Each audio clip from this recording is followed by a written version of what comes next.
जल्दी चलो बस, शूटिंग पर देरी होते, जल्दी चलो। चला था। एक किचकनिक बस, रोक तो। अबे कहोगे भाई जल्दी चल बोलता, फिर रोक तो बोलता कहोगे? बोले एकदम जोरदार सुसु लगत बस। अबे एक गांव है आगू में, गांव के हमारे फैन मन देखी तो बेइज्जती हो जाई। अरे नहीं बॉस, अगर ते नहीं रोक तो मैं ही मेरे कट्टा हूं। बोले एकदम जोर से लगत, रोकना बॉस, रोकना का। रोका था।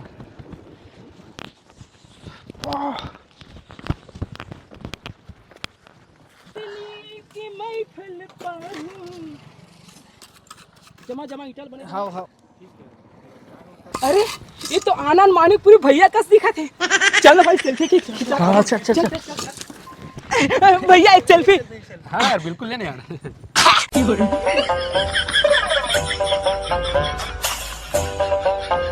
सुन यार, मेरे पास सेल्फी ले। हाँ मिथुन के सेल्फी नहीं लेवा का? मिथुन को भाई। अच्छा